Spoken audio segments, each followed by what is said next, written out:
I'd like to call the February 27th regular city council meeting to order. And will Councilmember Buxton please lead us in the pledge? I pledge allegiance to the flag of the United States of America and to the republic for which it stands, one nation, under God, indivisible, with liberty and justice for all.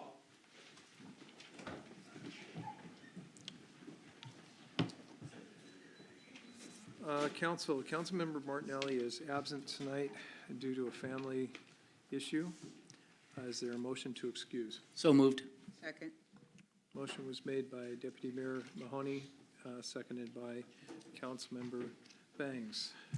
All those in favor, please raise your right hand and say aye. Aye. Aye. Motion passes 6-0. Is there any correspondence? There are no correspondence, Mayor. Thank you. At this time, we will take comments from the public. For those who've signed up, when I call your name, please come to the podium, state your name and the city in which you live, and you'll have 3 minutes to speak. And it looks like we have Mr. Mac McGlynn.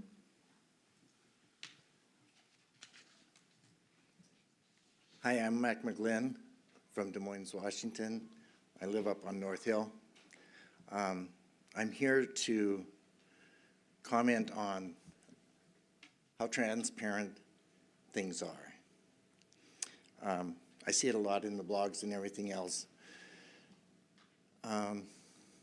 So I want Mr. Harris to be very transparent. He promised that he was going to have all the strip malls filled with brand new businesses.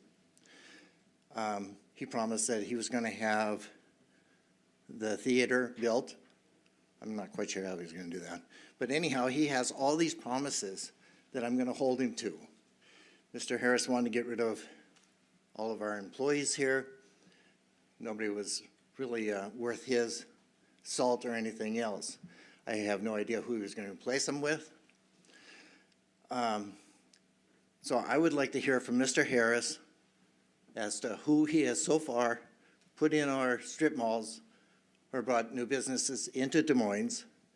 Oh, and I will fact check you, because I don't believe a word or any of your tall tales. The other thing I was thinking about is Des Moines is very proud of the police force, the way the council has acted, and we're very proud of the things that have been done in the past with this council.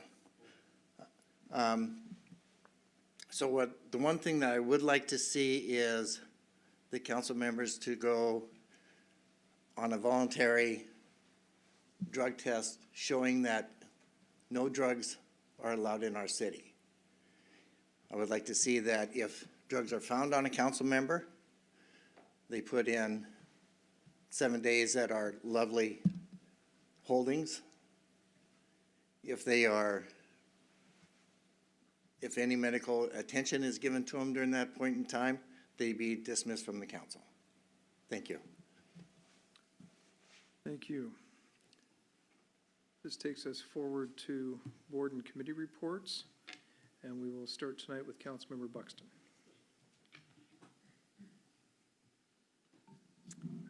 Thank you, Mayor.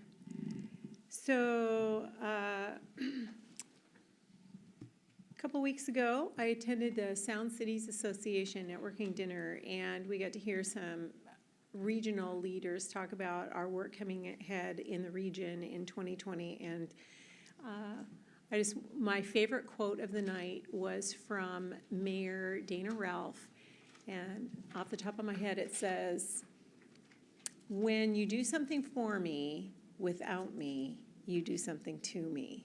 And I thought that was worth pondering for a long time. Appreciated that little inspiration. And so that was and I attended that with, actually, Councilmember Harris was there as well. So then, along with Councilmember Honey and Councilmember Bangs, I attended a great little community event down at the Quarterdeck, hearing about some of the history of the area, and I think I'll let one of them give a little review on that. I also attended a farmer's market meeting this week, and it's kind of exciting. They're rebranding themselves as a market. They've got a lot of fun activities, some fun things prepared for all of us in the community this summer. And they have borrowed some of the great police logo work to incorporate into their new logo on their new website. So along with the rebranding, it includes a new website and some new features for the face of the market in town. So I'm excited to see all that. I also, the City of Des Moines is part of a great partnership for stimulating economic development in our community. We partner with 5 other cities and Highland College is called the Soundside Alliance for Economic Development. And so I attended that meeting this week, and it was just a nice recap of the history of that organization and how in 1998 it was started, but with a regional partnership, it's nice to work together to bring in business, support business, create education, and educate staff and electeds around the region about how to draw in partners and business into our city. So it's a good collaboration. I appreciate being part of that organization. And in addition, they're a key part of supporting the Small Business Development Center at Highland College. This organization was key in helping to create that, and which is one of the items on our agenda tonight involves our support at the Small Business Development Center. So this Soundside Alliance, which we don't hear very much about, has had a big part in just encouraging the economy in our city. So appreciate that organization. And then tonight, along with a few of my other colleagues, we attended a ribbon cutting, and I think I'll let the mayor talk about that. So, pardon? Again? Well, so there's this great little business down next to the print place. I mean, they're darling, a darling couple. She works at Wesley in the nursing staff, but this is her other business they're just opening. It's called Aesthetic Specialist. They do all these cool things for your face and skin and give you massages. But we did a little ribbon cutting there right next door to the print place, which is Dan and Cindy Johnson's place down there on 7th. And a great little turnout, and they're excited for their business to serve our community. And I hope they're going to come and talk. It sounds like maybe they're going to come and talk to us a little bit about their new business in town, drawing to end. Councilmember Mahoney, the mayor, Councilmember Banks was there. So great little community event tonight. So moving on to the consent calendar, a couple of comments. Number 5, an interfund loan. I'm always impressed with our staff and their creative ability to create savings. So this is just another example of that.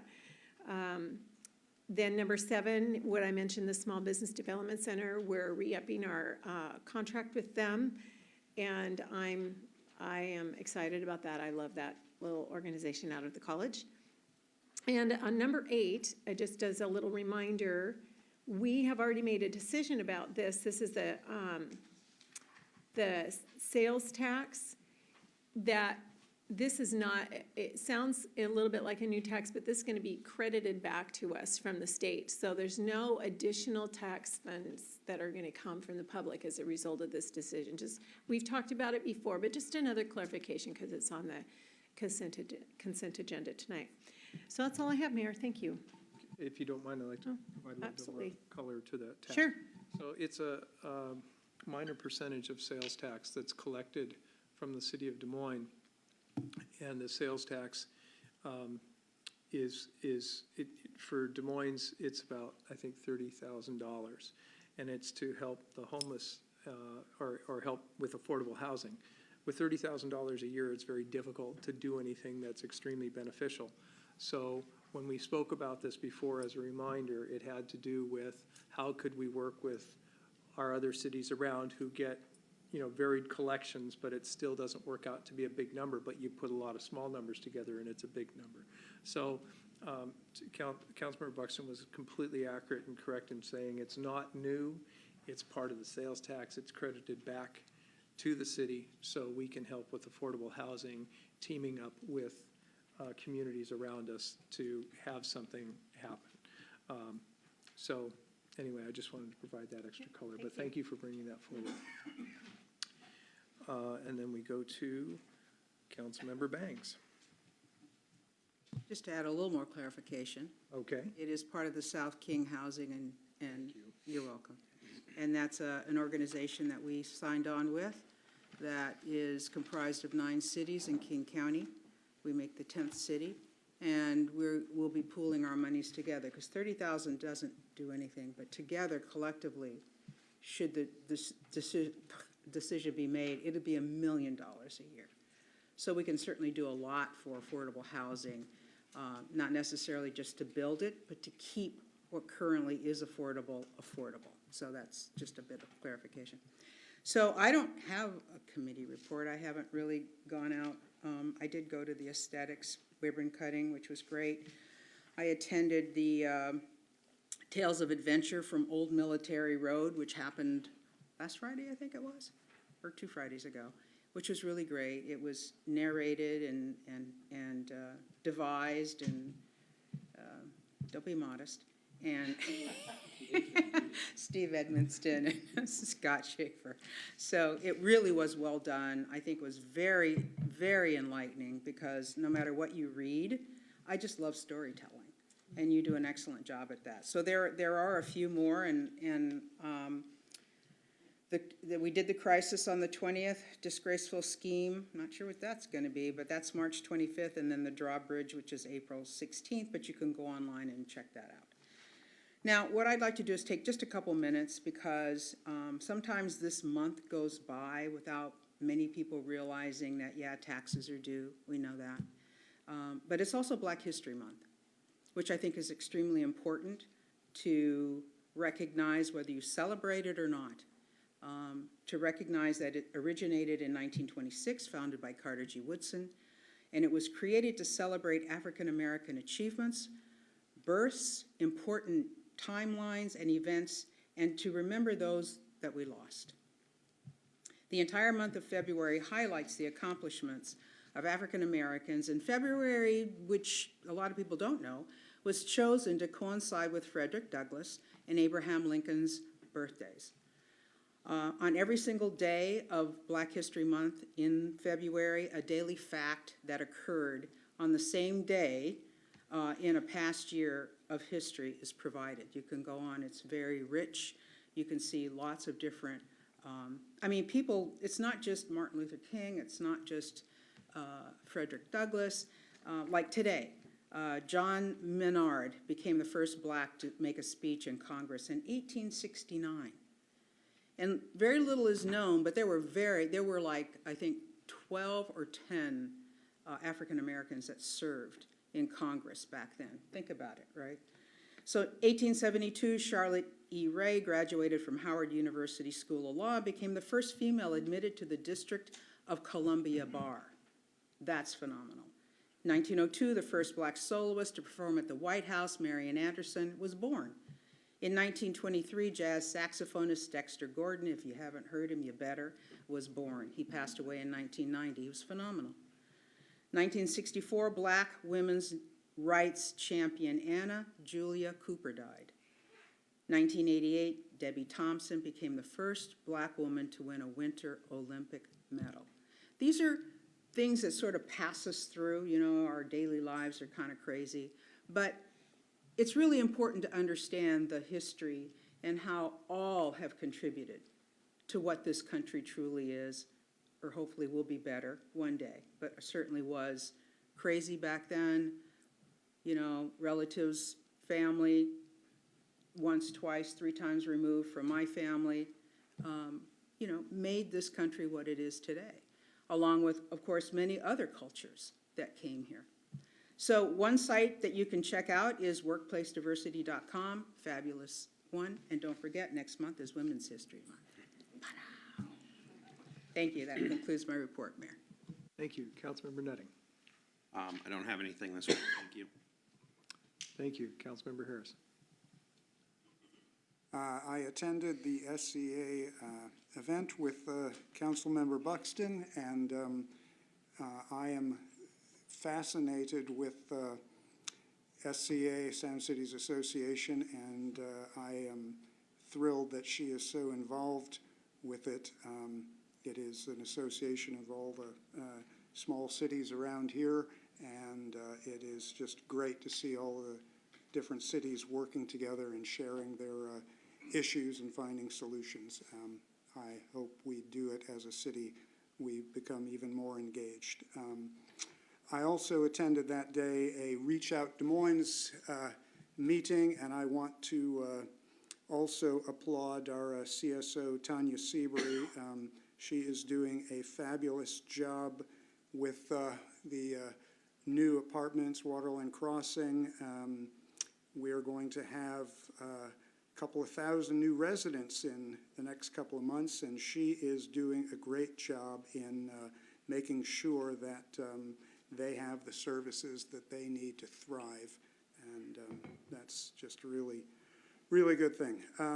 The majority of my time was again spent with all of this port package stuff, and last Tuesday the Port of Seattle Commission approved in principle that they will provide updates to up to 5,000 port packages by 2026. This is equivalent to the Cubs winning the World Series. It would have been simply impossible for something like that to happen even 4 or 5 years ago. So that's really hopefully a big deal. I will not be here for the next meeting because I'll be in Washington, D.C. trying to, although they have committed to it in principle, they don't actually have the money to pay for it. They count on federal grants to pay for these port packages, and the current federal code does not allow for updates. Never has. It was always a one-time payment. So they say that they will pay for these out of their own pockets, which translates into our property tax levy. I don't want that. So my goal in going to DC is to find a way to get the code changed sometime soon so that the federal government will kick in for these updates the way that they do for new port packages. The other thing, I want to tamp down enthusiasm. The port did 17 new port packages last year. They have nothing like the proper infrastructure to do 5,000 or even 500 right now. So there are many, many challenges left in making that a reality, but it's certainly better than things were last year or a couple of years ago, and we're hoping that the devil is not in the details, and I think that one other thing regarding Dr. King. Dr. King is like a huge deal in Ireland. It was almost impossible to hear his speeches and writings when I was a kid because they were copyrighted by his family. And if you go to Time magazine's website right now, for some reason they were able to get permission to do this virtual reality of him giving some of his speeches, and it's just extraordinary. I highly recommend it. That concludes my remarks. Thank you. Deputy Mayor Mahoney. Thank you, Mayor. Real highlights. Of course, Mr. Edmiston, I enjoyed your history. By the way, just to elaborate what it was about, was he goes about the history along Military Road, where the Grandview Dog Park is. It's not in our city, so I don't make it as important. Just kidding. But basically, there was a former Ajax intercept missile site during the Cold War, and it was fascinating, the story behind that history. So a lot of people are running their dogs there, and they have no idea what it used to be. And I look forward to your other events. I also attended skateboard. The biggest thing that came out of that was, of any importance to us, was the status of 509. The key players that are been championing 509 and the Gateway project for us, we basically gave them a vote of confidence that this is a priority when they realign due to the 976 initiative, the reduction of funds. It sounds like it's gonna make the top of the list, which is good for us because it'll actually get done. Usually the South Sound's one that kind of gets left out. Destination Des Moines, I'm excited for, I went attended their meeting. I am really excited for some of the events coming up in the future. They have the Poverty Bay Wine Festival March 7th. Also, just the pre-planning for the fireworks as well as the Waterland weekend, the parade and so forth. Another exciting thing that I did recently, and I've brought some community leaders together, and Steve, tell Melody I'm working on Federal Way next. But I got the Mount Rainier coaching staff for boys, both boys and girls, and the biggest thing has been the disconnects between the community. And there was some great networking there that I think is gonna bring some positive change to start tying our schools back with our community. That's very important to me.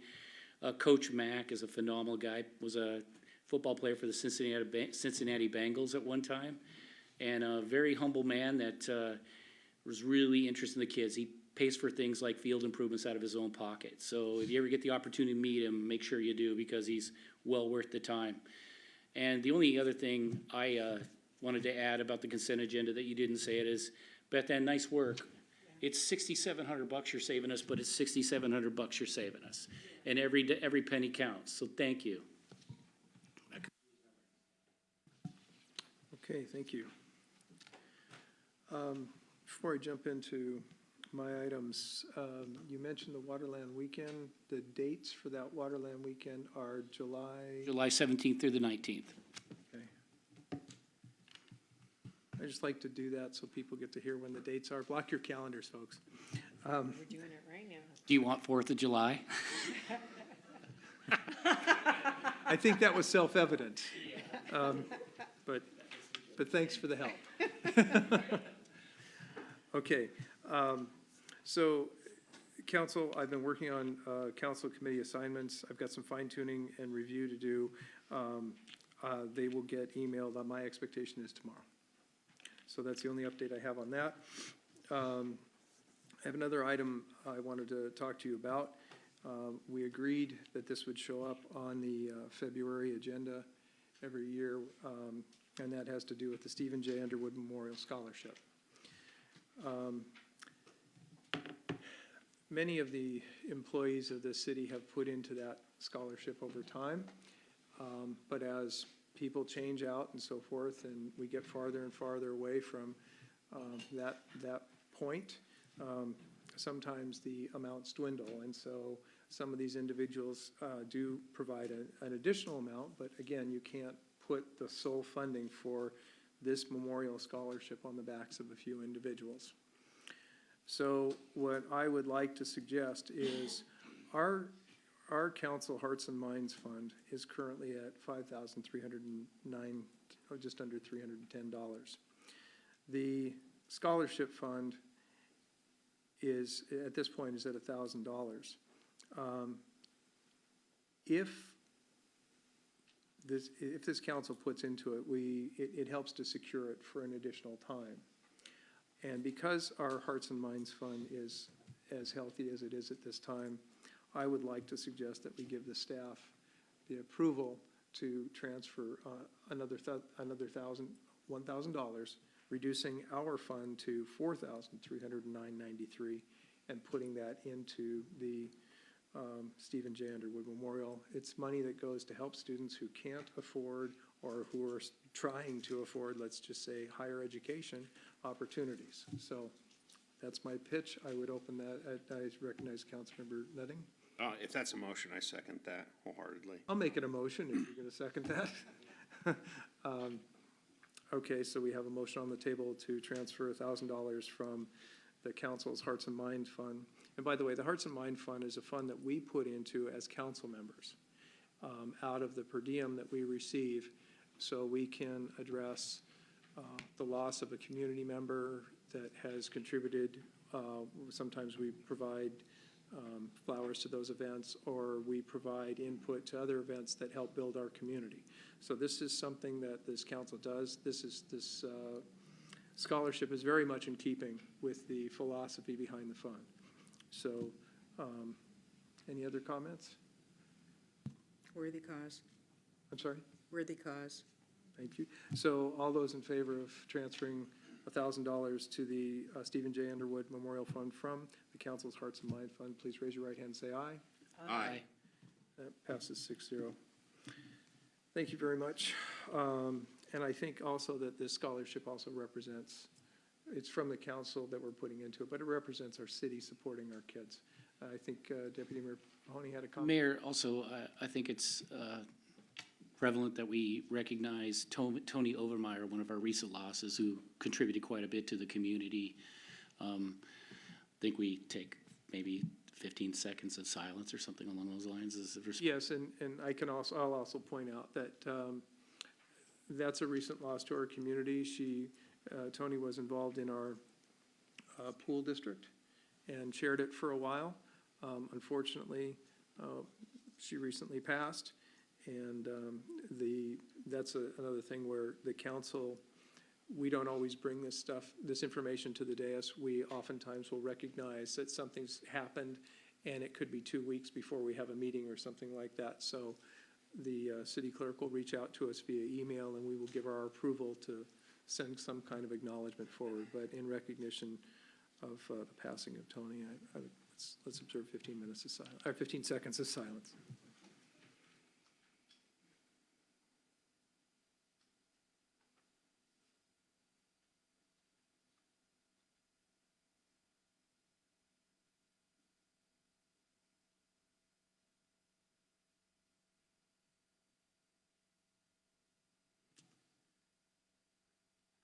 Thank you.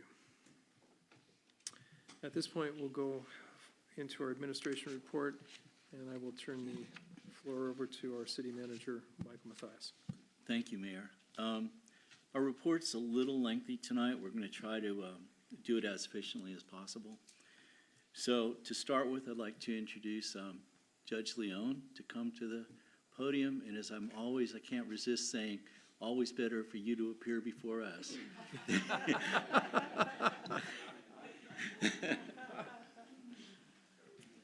Thank you. It's always a pleasure to come and have the opportunity to address the council, especially on an evening like this where it is my pleasure to announce that this past fall, our court administrator, Jennifer Johnson, was awarded one of 2 awards, statewide award from the District and Municipal Court Managers Association for Court Administrator of the Year. And just to give you some sense of what an accomplishment this is, we were just trying to do the math here, but somewhere between 100 and 150 courts of limited jurisdiction in the state of Washington. And so she was one of 2 that was chosen to be recognized. And just by way of background, she's been working with the court since she was 18 years old, started out in Yakima Valley, her hometown, and then moved to King County. Started work for King County District Court. She's also worked for Kent Municipal Court. We've been so fortunate here at the city to have her. You've been here now how many years? 21 years here with the city. And I just wanted to highlight a couple of her many accomplishments. First of all, she's been instrumental in the development and launch of our DUI court, and could not have done it without her support and input, and that continues as our DUI court grows. And that was quite an undertaking. So I personally thank you for that, because we would not be as successful as we are if it weren't for your effort. Also, as the council is aware, when the automated traffic safety cameras were installed, that increased the court's workload several thousand-fold, and that ended up being an incredibly seamless transition. We were able to take on that workload, and again, a lot of that was, I'd say all of it was Ms. Johnson working behind the scenes to make sure that we could hit the ground running once those lights went live. So that was a huge accomplishment. And she's just a joy to work with. She manages our growing court staff and always is supportive, a great coach to them, and always encourages them to get all the latest training on all the issues that we deal with in our court. So she's a terrific leader, and it's just a pleasure to work with her. So if you'll join me in congratulating her.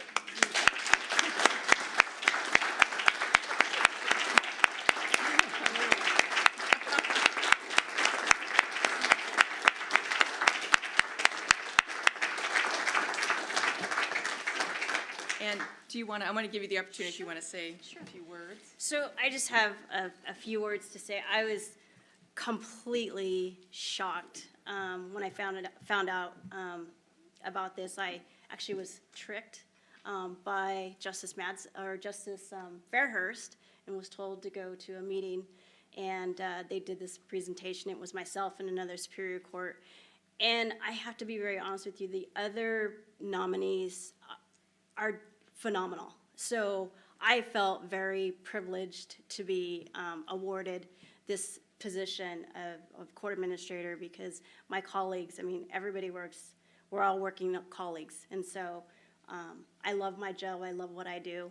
And, you know, I appreciate everything that the council allows me to do, and my forward thinking, and, you know, hey, let me just try this. Let me run with it. And my judge always giving me that opportunity too. So thank you very much. I greatly, greatly appreciate you all.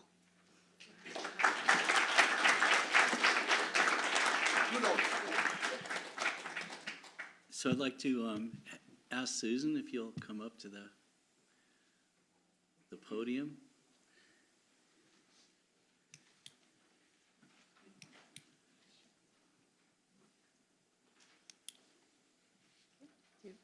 Yes, we have several new staff people, and I wanted to introduce two of them to you. And I'll just ask them to stand up when I call their name and tell the council and the community a little about you. First one is Eric Lane. And Eric is a planner in our community development department. We are extremely pleased to have him. He's just fit in seamlessly. He's great with the customers. He's just doing a tremendous job. He comes to us from the Tacoma Housing Authority, where he was for 8 years, working on affordable housing issues. He has a master's degree from UW Tacoma in community planning, and he's also an adjunct instructor at Highline College, where his wife is a professor and a coordinator in the business department. He's got 2 girls, very cute. They were in the other day. They're 3 and 1.5. And he is an avid sports fan, particularly with UW. So thank you, Eric.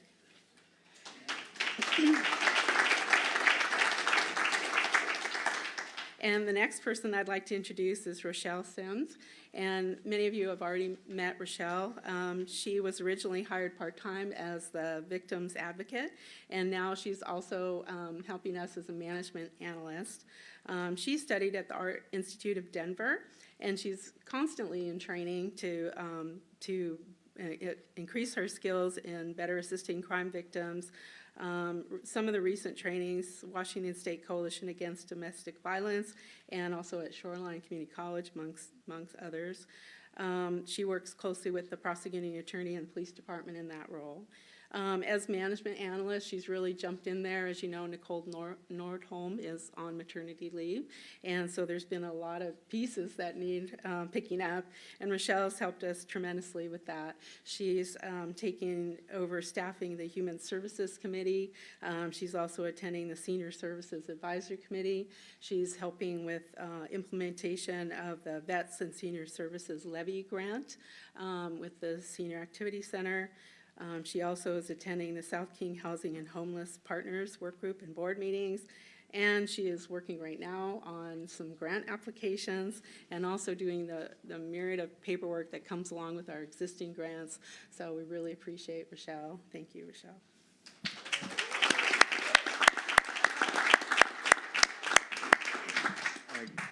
Good evening, Council. Brandon Carver, Public Works Director, and I'd like to have Ben Stryker stand up. He's our newest hire in Public Works Engineering. He actually works on the surface water engineering side of things. Ben comes to us from Indiana, Purdue, graduate, recent graduate with a master's degree. And so he came out here because he likes the Northwest and wants to get to some kayaking and hiking, and we'll overlook the Boilermaker part and make him a Husky if we can. He's been here since the first of the year, so welcome, Ben.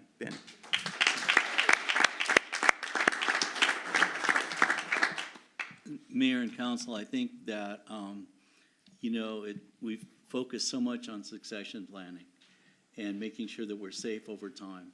And it's just such a pleasing moment that we're able to attract in the quality of people that were just introduced. So I really appreciate that. I also want to acknowledge one person from our senior staff who's just done an incredible job for us.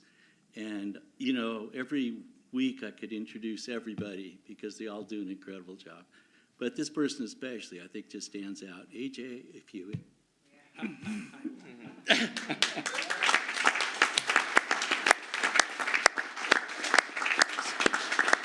So, excuse me. So Adrienne Johnson is our Human Resources Director, and she has incredible number of qualities that are positive. Great sense of humor. She's incredibly detailed-oriented. She understands her field of discipline with expertness, and she rarely disagrees with me. So because of that, so for that, no. But we appreciate your efforts so much. Thank you.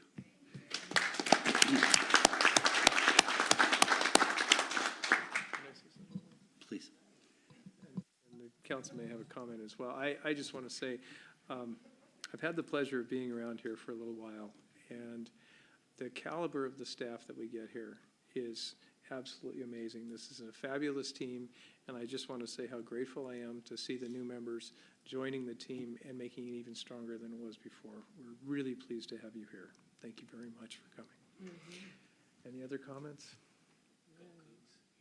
I was. No, Okay, so... I think Councilmember Banks has a comment. sorry. Well, actually, in the last 5 years that I've actually been on council, and even before then, we've seen the changes in the staff over the years. And I would say this is probably the most comfortable that me individually as a council member can say that comfort level comes from the professionalism that you all show and from the quality of the skills that you bring with you. And I think it takes time to get to know any organization that you come into. But I would not know that you were new. I really wouldn't. Not that I work with you every day or did in the past, but it's really, it says a lot from your leadership team that you are here and you fit in and you've done well and you make us as council people look good. And so I really, really appreciate, you make Michael look good too, no matter what he says. So I really appreciate the leadership, and the leadership comes from bottom to top, top to bottom. It's not just at the top. So thank you, you all of you have done a great job. And I've seen many people like Peg move up and around and just do phenomenal jobs, more than what they came in to do. They do more now. So thank you, and you're doing a lot, Rochelle. Yeah. Thank you. Okay, I think Shannon, perhaps, will have an update on the coronavirus. Gonna drive for me, Bonnie? Thank you. Thank you, Michael. Good evening, Mayor. Good evening, Council. With the ongoing emphasis of the coronavirus in the media today, we have gone ahead and been proactive, and we've loaded some information on our city website. So there at the top in news, we have our coronavirus disease 2019, which is COVID-19. And if you click on there, we have put some updated information about the city participating in conference calls, webinars, making sure that we've got all the latest and most up-to-date information on the virus and what is going on within our county, within our state, around the nation, and around the world. We have links throughout the site that will give people information from county and state. We get updated information daily and weekly, and anything that is updated or changed, we will consistently update this page on our website. So if you get any questions from anybody within our community, you can refer them to the city website. They can click here, and this is where we will house all of the updated information and make sure that it is correct, accurate, and gives the latest information. And Shannon, thank you. And if I may add, what we're doing is coordinating with King County Health Department, King County Emergency Operations Center, State Department of Health, and staying current with what our partner cities are, what actions they're taking. What we want to assure is that Des Moines is consistent with what is being done around us and integrated into that process. So we're trying to avoid independent action.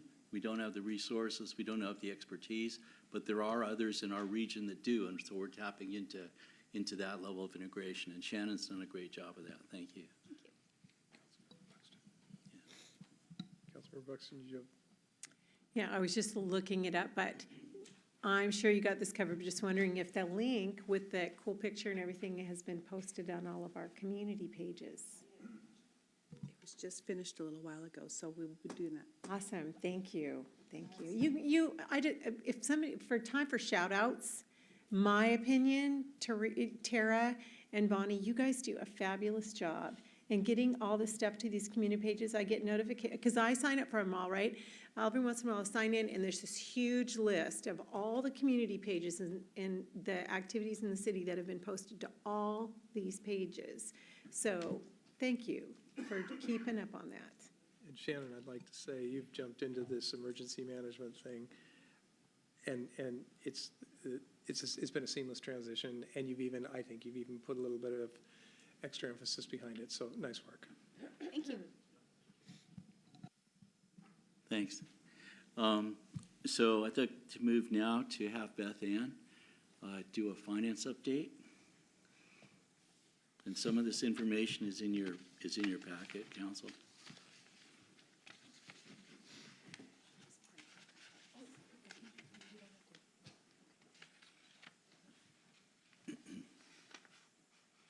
Yeah, I didn't, okay. Part of the packet, or do we bring it up? I don't know if we need to bring it up. It's part of the packet, and what we've provided for you is draft financial statements for revenues and expenditures for 2019.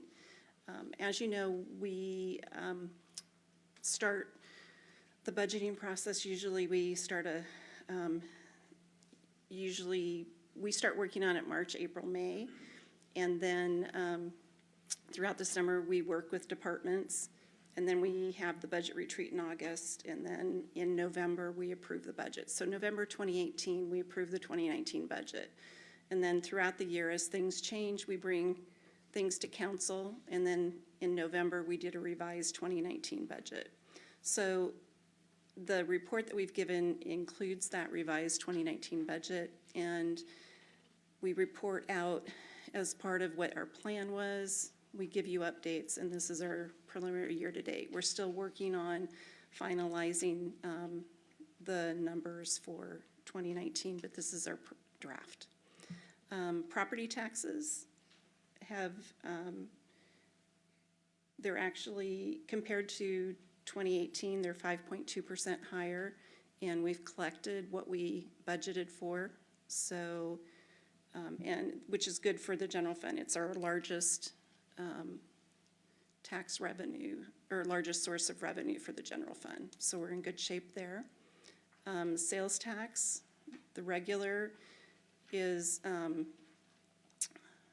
let's see, 22.2% of unrestricted tax revenue, and we've seen an increase over 2019 or 2018 of 9.2%.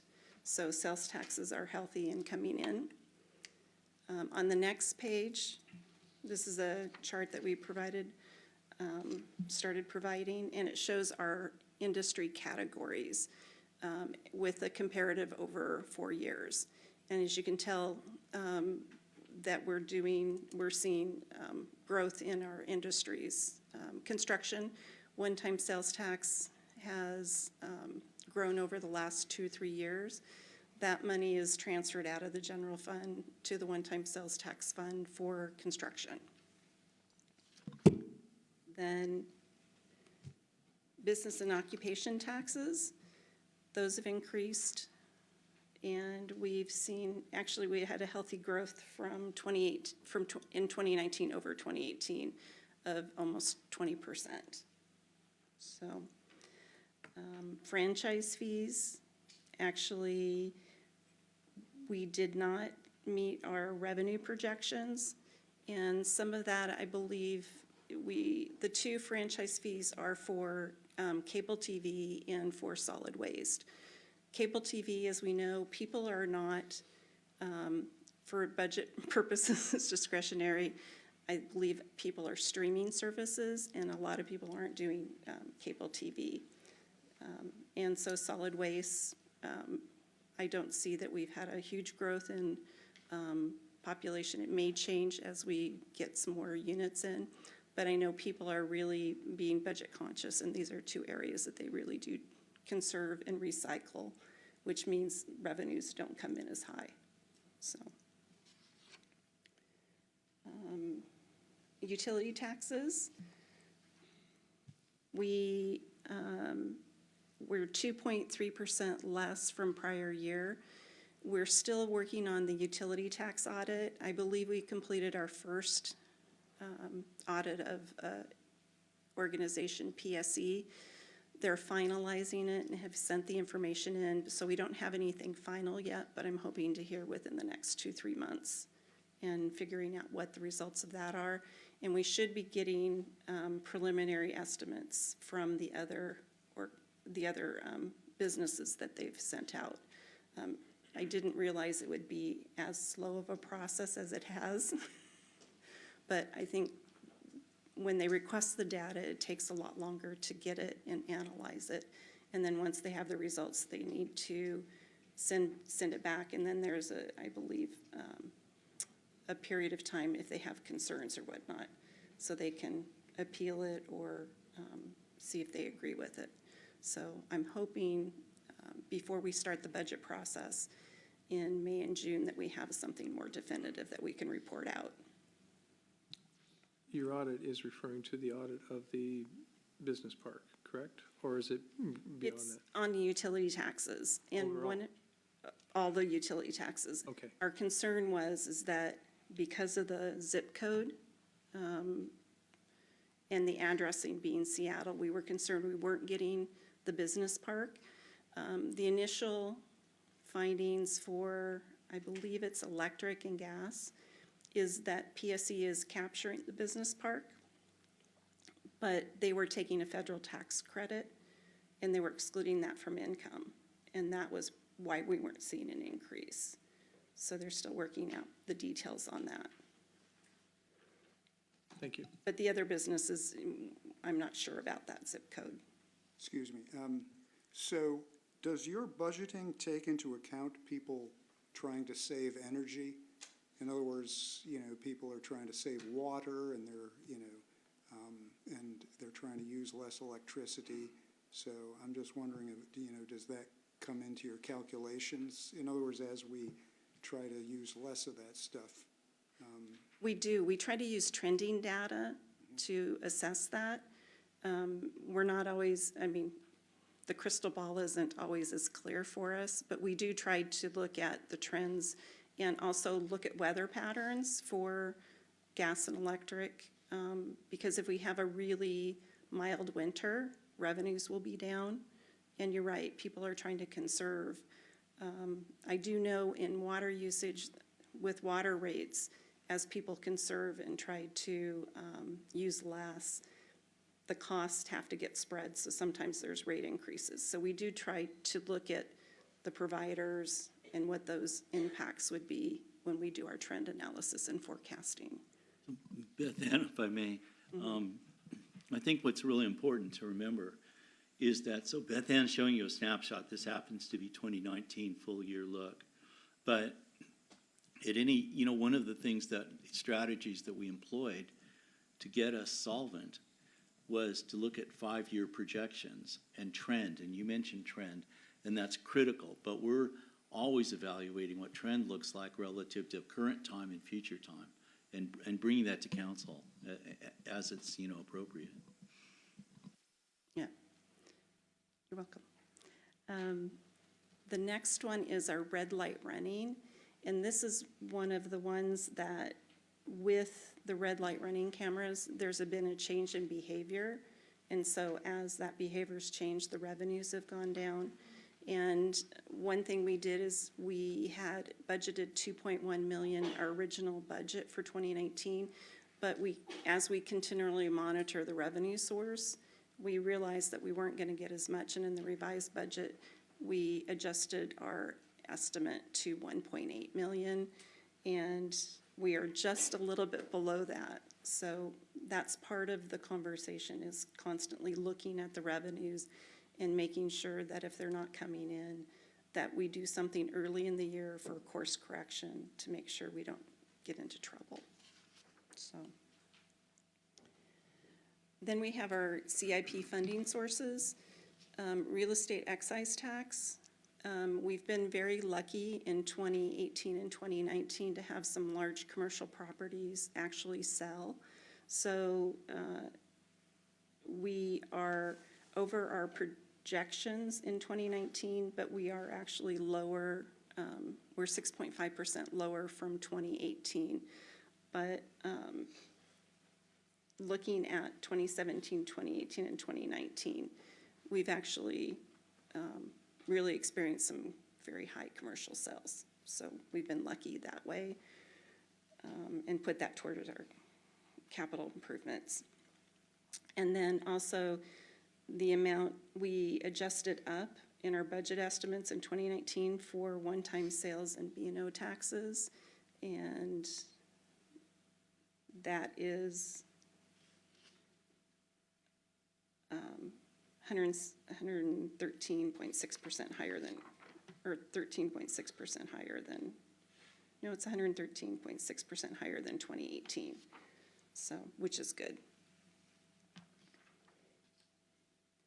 Then the next one on the general fund, this gives a total snapshot of revenues, our revised budget to our actuals. And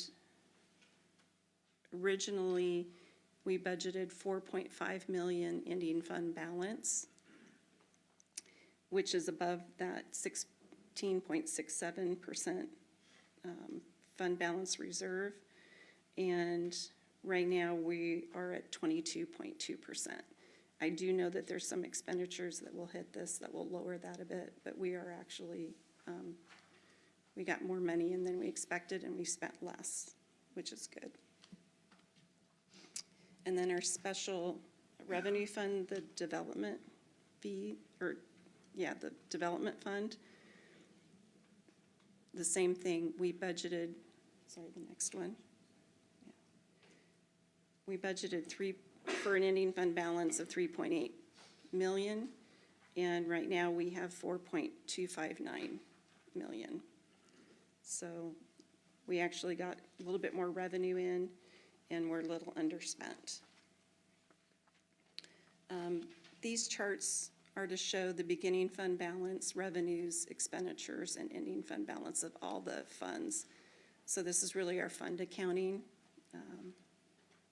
We just kind of can take a look at that. The next, keep going, probably the next notable is our marina fund. And we are a little bit higher on our revenues than what we budgeted, and we're underspent on our expenditures. So our working capital has actually increased from the beginning of the year to the end of the year. So as an enterprise fund, they're financially solvent. And then the next one is Surface Water Management Fund. It's also in the same position where it's brought in more revenue than we anticipated. It's a little bit underspent, and we've increased our working capital.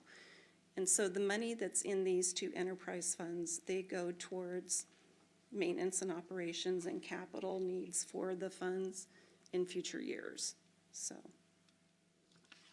And then we report out on our deposits and investment portfolio.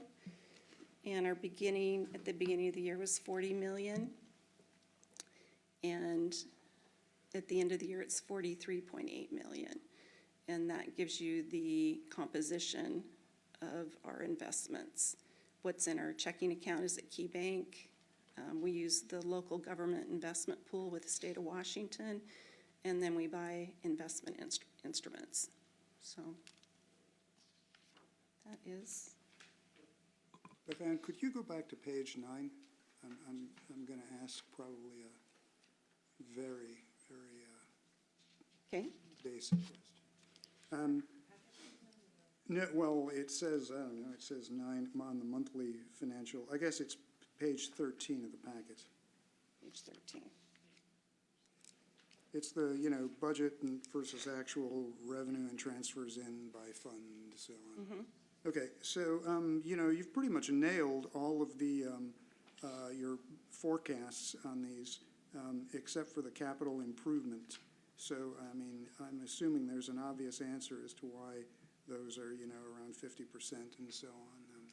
Some of that is when we do capital improvement, we do our best guess and we work with Public Works. But due to construction schedules or timing of the projects, they get delayed. And so that's why we budget for the project of what we think we're gonna spend. And I believe some of that in the capital, municipal capital, was the north bulkhead, but we've had a delay on the permit. So we wanted to have the appropriation for the project, but because of the delay, it's not spent in this year, so we'll request that to roll over to 2020.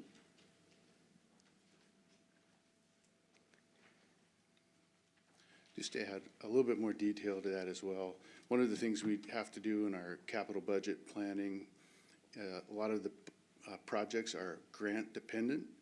So we anticipate getting a grant, and so the allocation for the project is within the budget.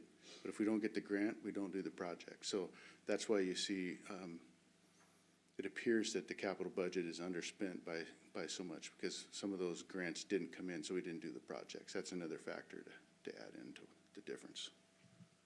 Okay, so they're, just some of these funds, basically, they're just unknowable as to, when you can't forecast them accurately. I mean, sometimes. I wouldn't say that. I would say just that we're planning to our best guess on when we anticipate getting those grants, but we're not the decision makers on those grants coming in. And so we compete for those grants. We anticipate getting the award. If the project isn't in the CIP, we're not going to get the award, because they want to know that you have the match requirements to build that project if they award it. So it has to be in the capital budget to be part of the competitive process. Okay, but there is a reasonable certainty that eventually these projects will, that you will hit 100% with these, or they might fall off, or I'm just. Yes. As he says with certainty. We have Councilmember Bangs. Just a point of clarification. Under your industry category, remind me what non-classifiable establishments are. Is that the last one? That would be number, I guess, page 6? Yes. Packet. In the packet, sorry, in the packet, page 6. That's actually a category that the state of Washington gives us, and it's called a statewide pool. It's a line item, and it says statewide pool, and it's what I believe Department of Revenue puts into this non-classified. So. Hiding? No. I don't want to give the money back. Okay, thank you. Any other council questions? Okay, Okay, thank you. thank you. Thanks, Beth Ann. Now I'd like to ask Deanna if you would introduce the Federal Way Link Extension presentation. Sound Transit. Yeah, first.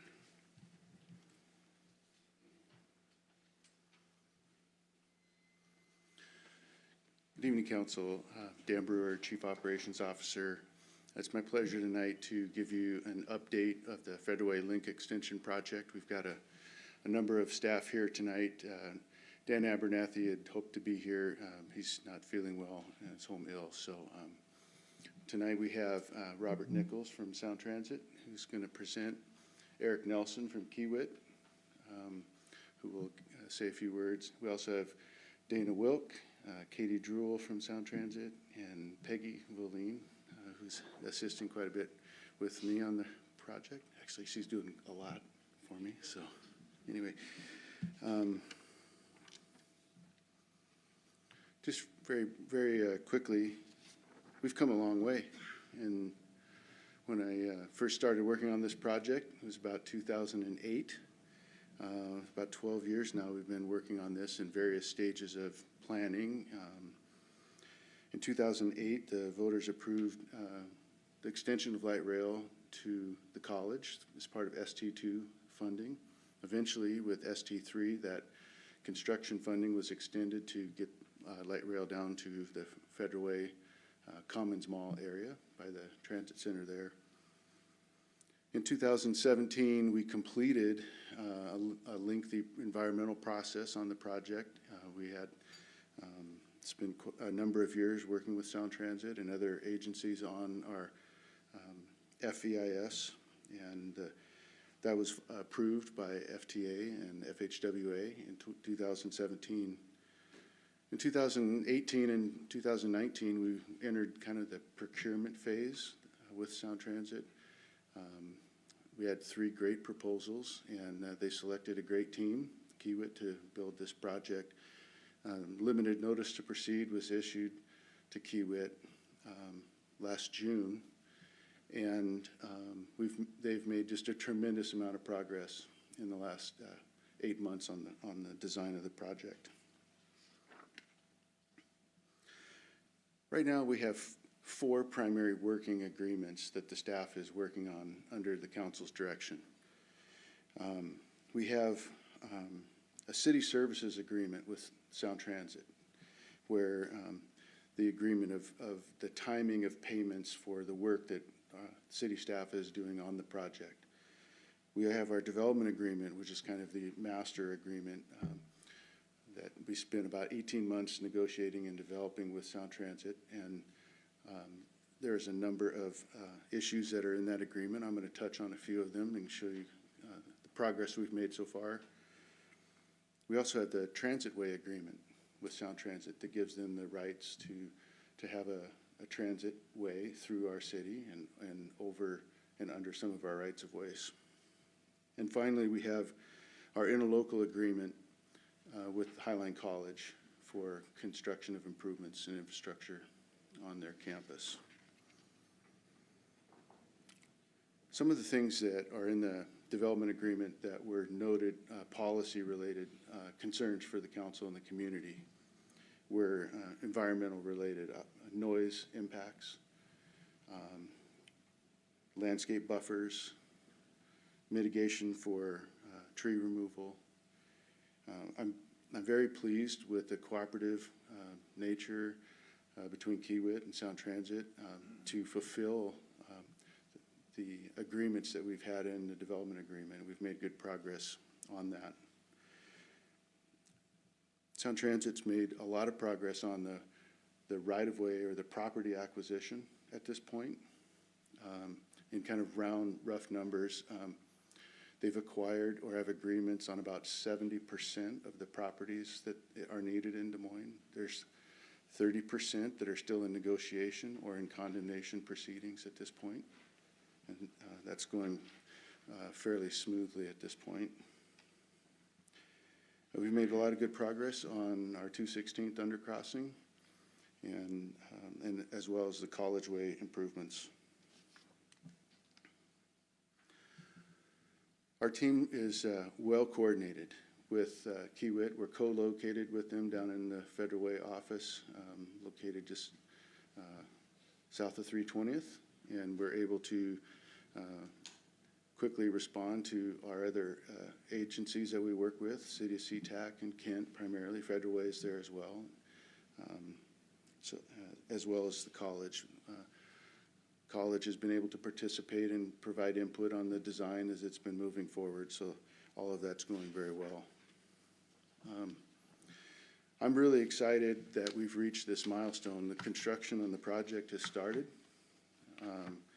We've had 4 homes have been demolished already in Des Moines, and you'll see what's planned in the coming weeks here soon. So at this point, I want to have Bob Nichols come up and from Sound Transit and kind of walk you through what they're working on. So.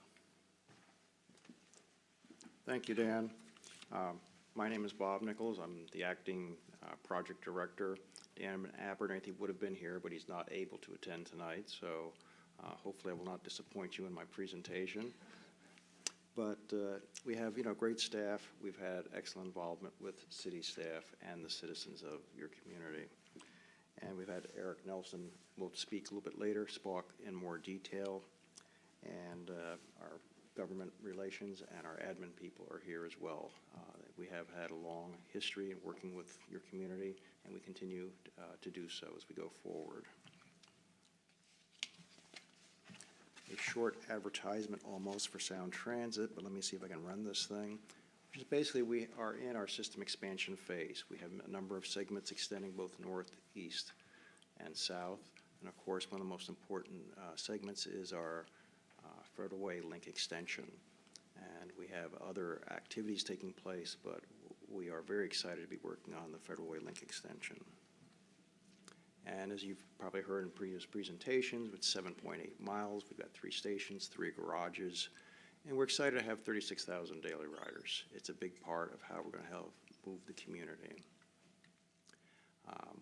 We think a lot of our citizens here will be using the Kent Des Moines station. So we have up there, of the 3 stations, our station crossing 236th. We got a parking garage, we got a new street grid, there's a plaza. And we're seeing images from early on, but our final design is underway. We're advancing it. The team is advancing and consistent with the requirements, our directions, and input we've received from the community.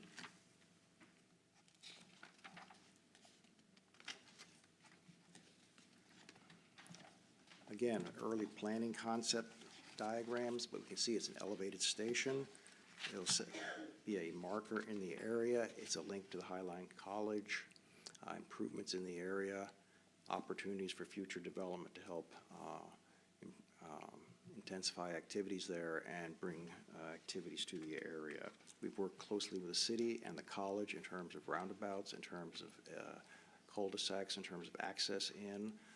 City staff has been very helpful in helping us get there.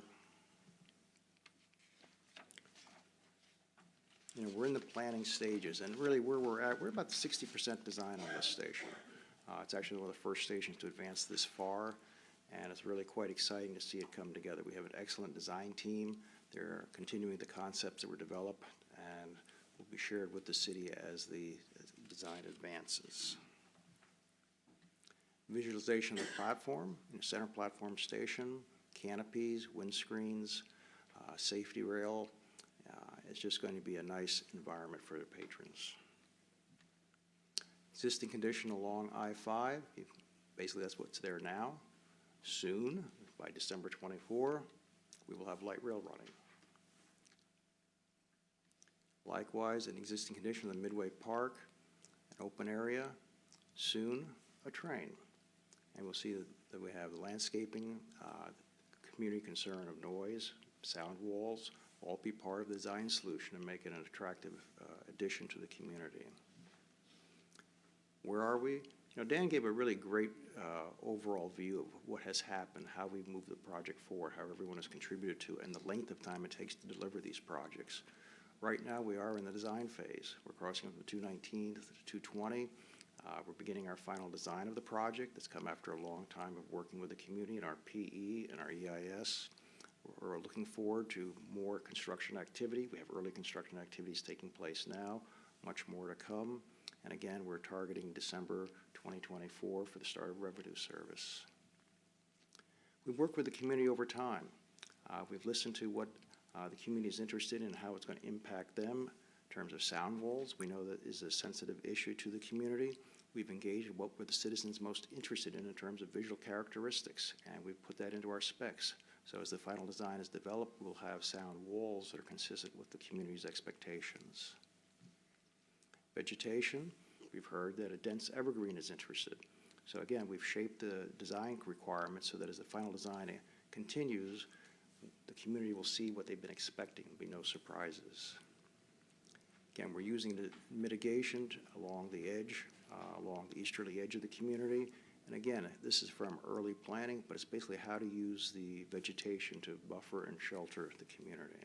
And just extending on through the edge of the community. Coming on down, again, utilizing trees, introducing trees. And at this point, I would like to turn over to Eric Nelson. And I didn't mean to hit that slide because that's a pretty good slide for him to talk to. And I have just one question for you, Bob. Sorry, Mayor, I'm trying to, That's trying okay. to get you over there. I was enthralled with the presentation. I was too. So over at the Angle Lake Station, in comparison, you're saying there's going to be 500 parking stall capabilities for the, 500 yeah, stalls. what is the parking at Angle Lake? I'm going to see if any of my other team members, I'm going to guess it's 1,100. We both. That's 1,100? Yeah. You need to double that. Really? Yeah. It is 500 is what you're going to have down there? That's going to be tight. Anyway, just wondered. Okay, go ahead. Councilmember Harrison. So, yeah, I just keying off Councilmember Banks, what I was told by the SeaTac City Council was whatever they tell you for parking capacity, triple it. So, I mean, this is a serious question. Is there still an opportunity to increase that either vertically or, horizontally? The footprint of the garage is constrained with stormwater detention as well as the street grid and the available property. Whether or not it's of the interest to increase additional storage or cars parking elsewhere. One of the constraints we do have to work within is within the EIS, and off the top of my head, I do not know what that specified and what the limits were. That would be the sensitive issue if there was interest in going larger in terms of not only just the budget, but just in other words, where are the boundary conditions that we may or may not do. So that would probably require a little bit of review if there's a need, but really what are our constraints under our EIS? I just have a real quick Sure. second question. Since it's a design with a noise wall, you won't know if it worked until the thing is actually running, right? So is there some metric for defining noise reduction success? And if, there are complaints from the public, is there anything in your budget to come back and, top it up if it's not? There's nothing in the budget, but let's address in terms of it is a science, it is engineering, it is a precise measurement. In other words, what we, Sound Transit, have done is been able to provide to our design build team who's doing the noise analysis reasonably recent and accurate noise generation by the train. That's the start of the noise. So we have current information as opposed to earlier information, so it's very accurate. That's the base point for all of this taking place. The methodology for sound reduction is basically you're trying to mitigate at the source, buffer, some of it's as simple as sight lines. Okay, so through that exercise, you identify what the heights are, and that's driven by how close you are to the wall, et cetera. So I think one of the keys for success is having good source data going into it. In terms of a budget for changes, I don't know if we actually have one for that. We're expecting to get it right the first time. We are addressing the walls. We're also we have an obligation to mitigate noise that we generate. And I'm stating that, it's got a two-part question. So let me first state that we will mitigate the noise that's, the Federal Way Link extension generates through our noise analysis and the walls we build and any other sound mitigation strategies. We are also going to be mitigating for noise generated by the 509. Okay, we're going to be working with WashDOT to make sure that the noise that is not our generation, but caused by others, WashDOT, we will mitigate in our wall design or other mitigation measures, which could be ballast and mats. There's other ways of achieving sound reduction such that the community is whole in that sense. So you feel it's predictive? Yes. Yeah, okay, thank you. Deputy Mayor Mahoney? Yeah, I was just gonna add the fact that, between the 509, partnership there, I was just wondering if that was affected by the 976. I know you guys were working on something and I think you were talking about raising wall heights and shared costs and so forth. Is that still a go as far as you know? We have a number of things interwoven with WashDOT, regardless of the timeline for the 509 project, which does have a new timeline as of recently due to events. We've done a couple of things that really doesn't matter what they do in this, or their timeline for performance. We have an agreement with WashDOT to address the additional mitigation that we are going to perform to take care of the 509 impacts. Likewise, we've designed certain walls expecting the 509 to be there. If it's not there, it really doesn't matter, but we're going to be ahead of it and it'll be in place so there's not an impact later on. So the delay in the 509 project is really not impacting us. Great. And I was also understanding that not only the light rail and 509, you took into account the I-5 noise as well, so should be a significant reduction for our residents up there. That all has been planned in and engineered, correct? That is correct. Couple quick other questions. One, emphasis that we work with Metro for our east-west transportation to our light rail stations for the parking problem, because that probably would help quite a bit. But I can't agree with my colleagues here. I think 500 is way too small. Being a personal parker at the Angle Lake, if you're not there by 7, you don't have a chance. The last one was, and it's really a Kent question because it's in Kent, but those 2 vacant spots that are next to 99, that would be between the light rail station. What's in place for those? Is it mixed use, affordable housing, or is it future parking lots? I don't know the site off the top. So if you go to the one slide. Thank you, very good, okay. Basically, Sound Transit's position is we acquired the property we need to construct our facility, correct? Okay, and then at that point, when we no longer need it for construction, it will be disposed. In other words, it's surplus property to us. We don't have, and I guess I better refer to government people on how to answer this next part of the disposal of that property. Katie, can you address any constraints we may have from a board mandate? Just keeping it high level and simple, those will be developed as TOD, transit-oriented development parcels. Okay. In the city of Ken, and I know that they're already working with the Sound Transit TOD team on those plans, but that'll be after construction when those properties aren't needed anymore for construction access. So. In a quick comment to that effect, so we had a discussion with Jordan Rash, who was the representative for Forterra that facilitated the Van Gasken purchase, who has now gone to Sound Transit to focus on transit-oriented development. So we're absolutely excited about that relationship and looking at what the potential in the future is. Even though that's Kent, there's certainly things that Des Moines can be doing to support that type of development as well. Thank you. Eric? Okay, good evening, everyone, and thank you for allowing us to come here and present to you tonight. As Dan said, there's been a lot of work done, a lot of hard work, a lot of great collaboration. It's been a pleasure working with Dan and Peggy and Sound Transit and all the other AHJs in our co-located office down in Federal Way. I think that's been instrumental to the project so far.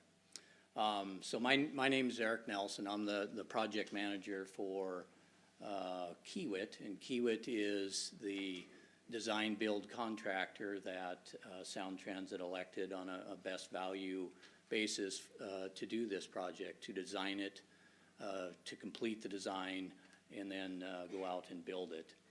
And I thought it'd be worth just taking a few minutes here to explain who Kiewit is, because I suspect many folks have never even heard of Kiewit before. And knowing that we're going to be doing this large project through your city and other cities, I want to hopefully gain your confidence that we are certainly well qualified and up for this challenge.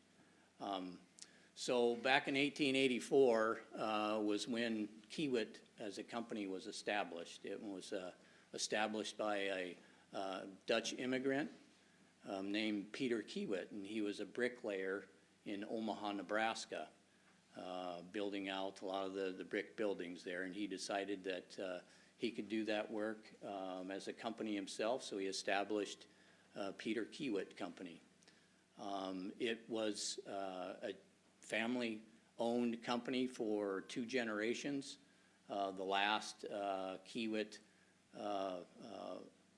owner of the company was also named Peter Kiewit, and upon his death in 1979, he turned over the ownership of the company to the employees. So Kiewit is a very broad-based employee-owned company.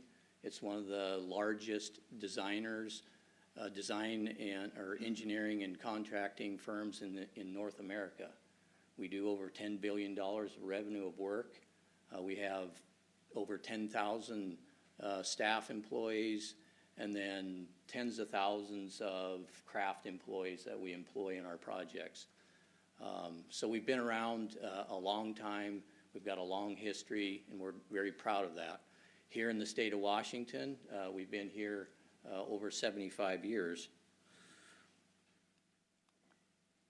Some of the recent and more prominent projects that we've done here, the Tacoma Narrows Bridge, the new Tacoma Narrows Bridge that was completed in 2007. That was a Kiewit project that we designed and constructed. One of the early projects here in the state of Washington was the Fort Lewis Barracks, where we had a contract with the U.S. government to build out Fort Lewis, all in part of the ramp up for the war effort. Moving more recently, this is another design build project we did. We completed that in 2017, the new SR 520 Floating Bridge and Landings project. And then relevant to Sound Transit, we've got a lot of light rail transit experience across North America, and here in the Seattle area is no different. We've done several projects with Sound Transit before, including a maintenance facility that was back in the early to mid 2000s. We're just completing the Bellevue to Redmond East Link project. That's E360.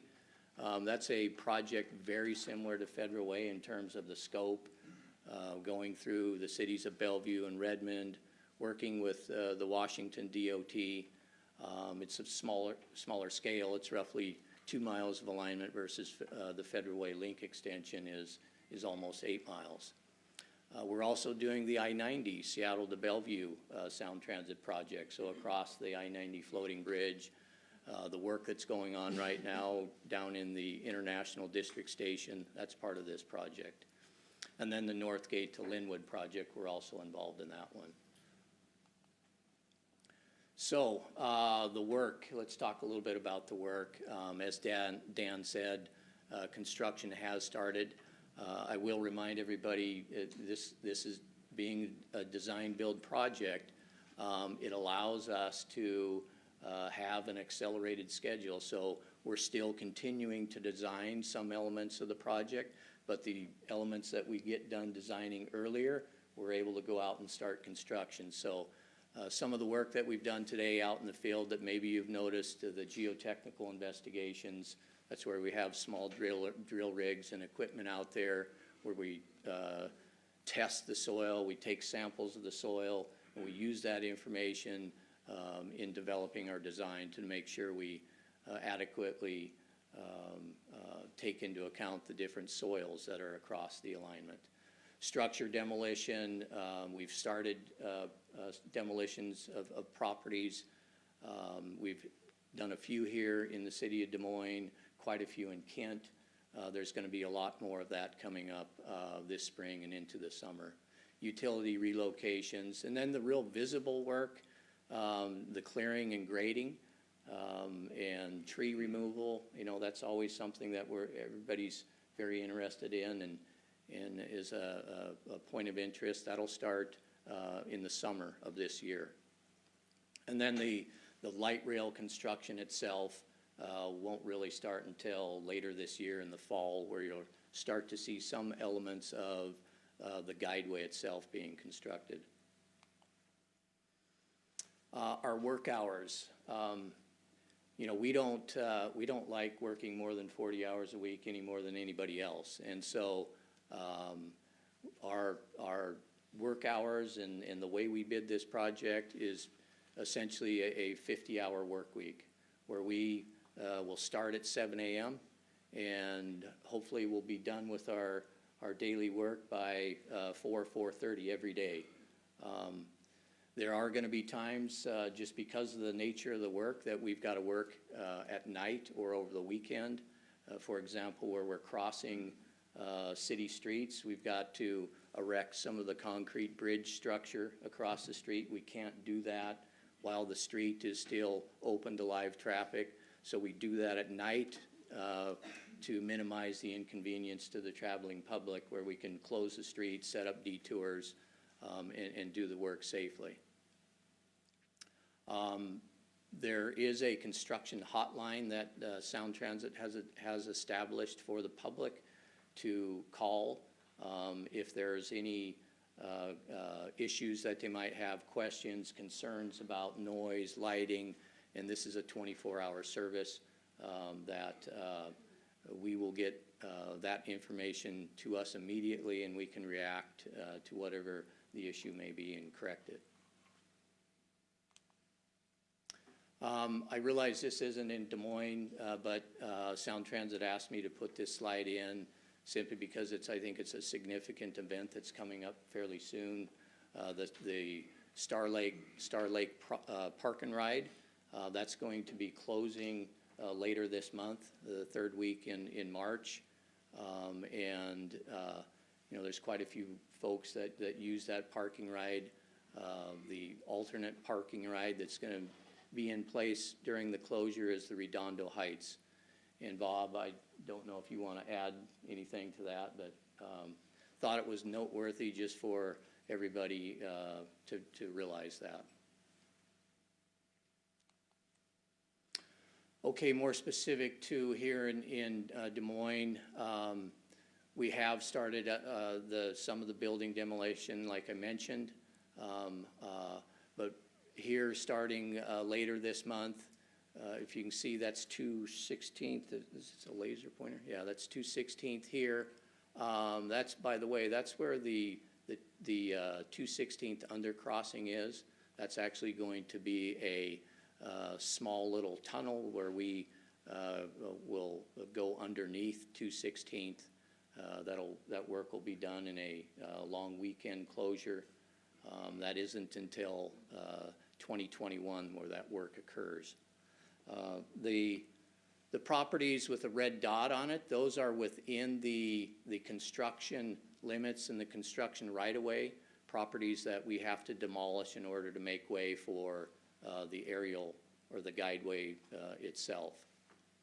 So we will start, like I said, later this month on the north end here, just off 216th, and generally work our way to the south. And I say generally because a lot of this is dependent on when Sound Transit acquires the properties and when they turn over possession to us, so then we can go out and do the demolition.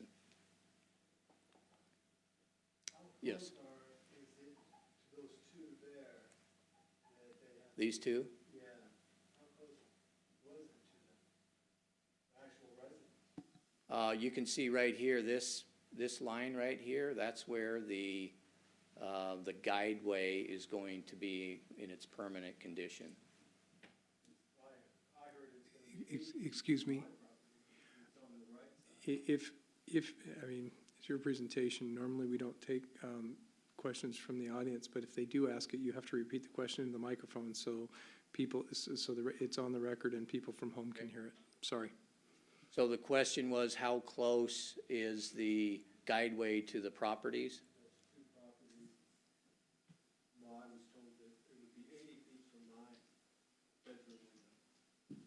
I don't have a scale on this slide, but I would suspect that it looks like it would be about that. I don't know the exact dimension.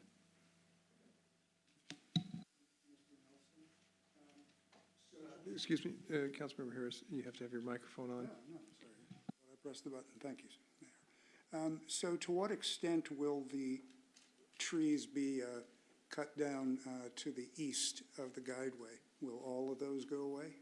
100%? Most all of them, and we are really restricted by the requirements that Sound Transit has in terms of safety, the type of trees that can remain, the proximity, how close they can be to an active rail system. So like I said, our construction right-of-way calls for each of these parcels with a red dot to be demolished. And so more than likely, a high percentage of these trees in here will all need to be removed. Thank you. Deputy Mayor Mahoney? Councilmember Harris, one of the things on the east side of that line, of course, is going to be the 509. And then on the west side will be sound barrier with replanting of trees and so forth for aesthetics and noise abatement as well. Yeah, I can, just based on the discussion that was earlier about the noise walls, I can tell you that, yes, we did, in our design, accommodate for the noise from the future 509 expansion as well as I-5. So that alone added about 40,000 square feet of noise wall to the project.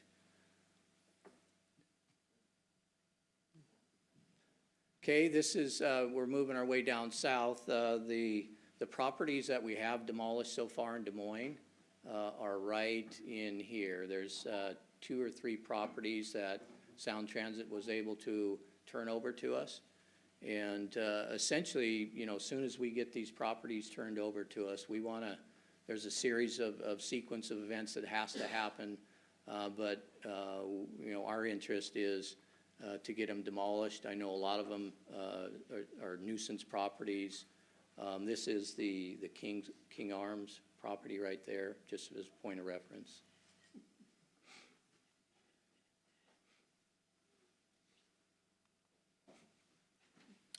Okay, that's all I had, so back to Bob. Eric, thank you. Yeah, this gets to be my slide, and again, if there's any specific questions, please, you know, ask them of Sound Transit. We have ways of getting to us. Jefferson Rose is the person, if you'd like to talk to people. We are repeating here the construction hotline number, so if something comes up that's of concern, it can be reported immediately. We can react to it. We have ability to sign up for emails. Again, Jefferson and his staff spend a lot of time in the community. He's very amicable and he's very knowledgeable. And what he doesn't know, he comes back to us and asks the question. So rather than answering questions on the fly, I would suggest that, you know, the questions be asked perhaps of Jefferson, and we can find out any piece of information that may be of interest to you further. I'd also like to take a moment to kind of congratulate basically Kiewit, because Eric touched upon the 216th undercrossing. In our PE design, what had been intended for that construction condition would have caused probably a great deal of disruption to the community. What the Kiewit team was able to do is generate a new and better, basically a better final design solution for that condition to minimize impact to the community. So I just would like to kind of give them a shout out that what they were able to do as having the construction expertise, the design expertise, and being engaged in this. So that was just sort of my plug for them, because I can see that kind of technology, that kind of expertise solving problems that help the community. So thank you for your time. Yes, sir. Just a quick question. Do we have those slides here at the city? Yes. Is it possible to put that last communication slide somewhere on our website so people can get to that? Absolutely. Thank you. Okay, well, just a couple of things. It's a phenomenal amount of work that's involved in all of this, and coordination, design, everything that's happening. But a little bit behind the scenes. I mean, I have to compliment Dan and Peggy for just doing an incredible job. Brandon as well. This involves community development, it involves communications, it involves coordination within the community.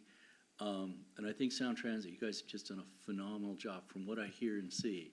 I think also Councilmember Mahoney, Deputy Mayor Mahoney, relative to skateboard and staying on top of that. It's just been a great effort, coordinated effort, and we really appreciate your attention to things that we care about. Thank you.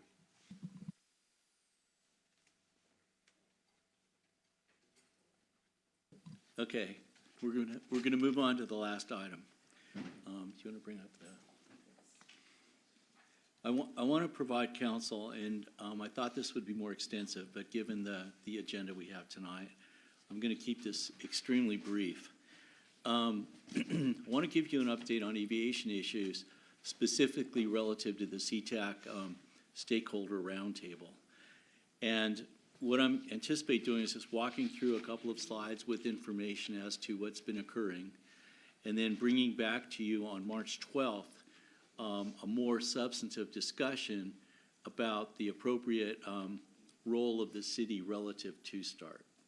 So in July of 2019, the Port Commission passed design work for a number of projects associated with the Sustainable Airport Master Plan. Unfortunately, it was done in Kirkland at a remote meeting by the Port Commission. There was little, if any, notice to the cities that this was occurring. And once again, it was associated with the Sustainable Airport Master Plan, and the port decided they would take the risk that the environmental impacts of these projects would not be significant, and therefore they would be able to proceed with these. The cities of Burien, Federal Way, Des Moines took objection to this, and basically what we did was temporarily suspend participation in the START. And even though I think what's important to remember is that this issue was associated with the Sustainable Airport Master Plan, the recourse that we had was to say, wait a minute, what are we doing, and how collaborative is this, and what's the basis of trust? And these are things that you've told us, and we have on record that they would not move forward with the Sustainable Airport Master Plan without appropriate environmental review.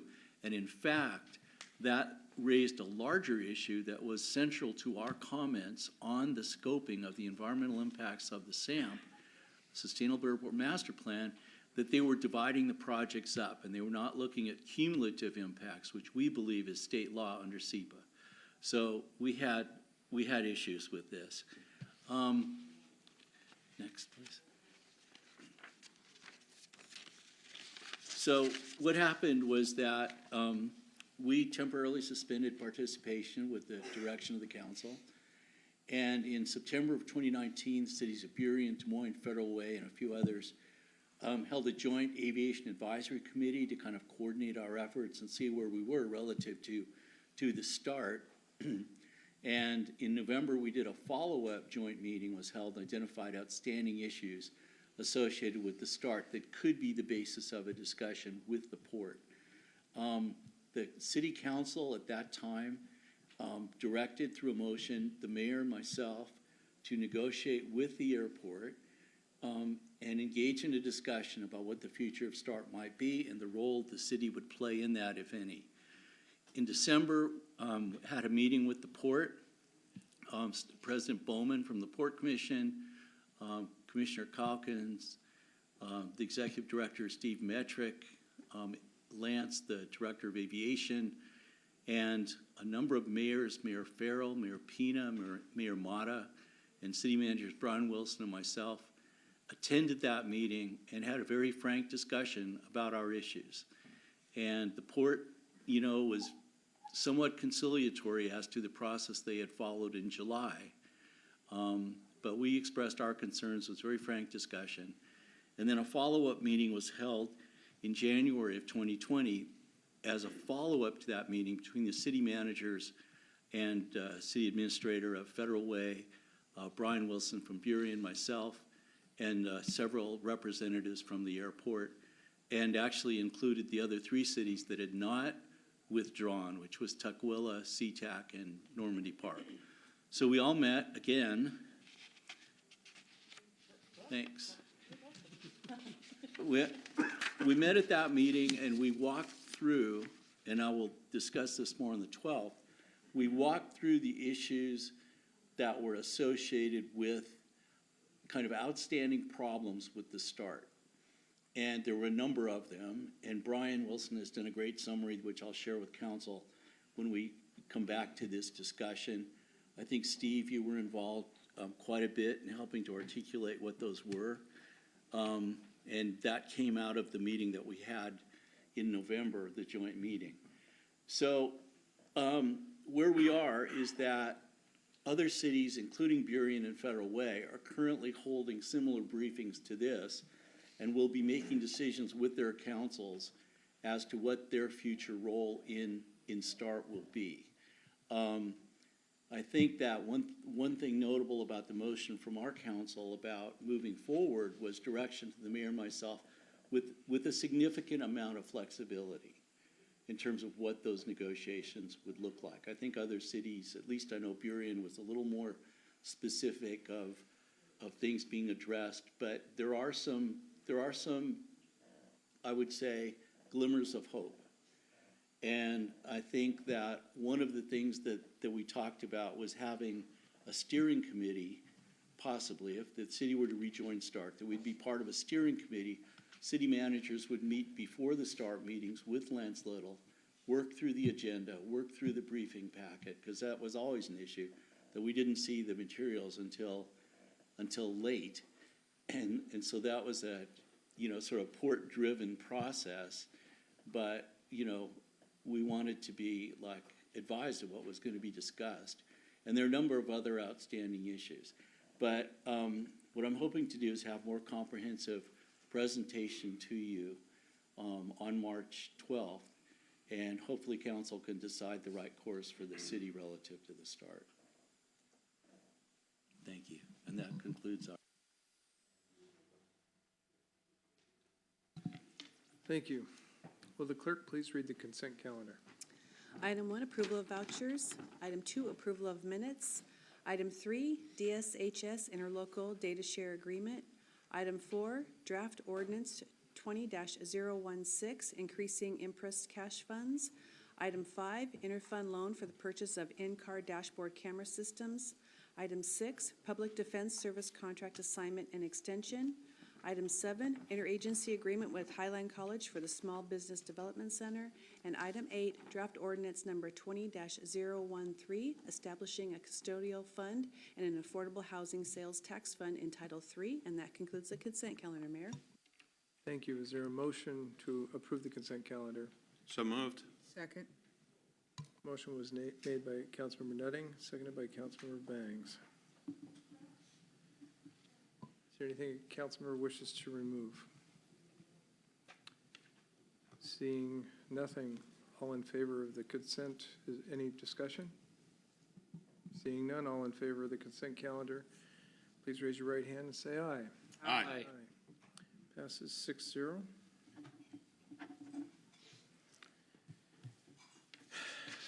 And that puts us at the end of our meeting. Our next meeting will be March 12th, 2020. Is there a motion to adjourn? So moved. Second. Motion was made by Councilmember Nutting, seconded by Councilmember Bangs. All those in favor, please raise your right hand and say aye. Aye. Passes 6-0. We are adjourned.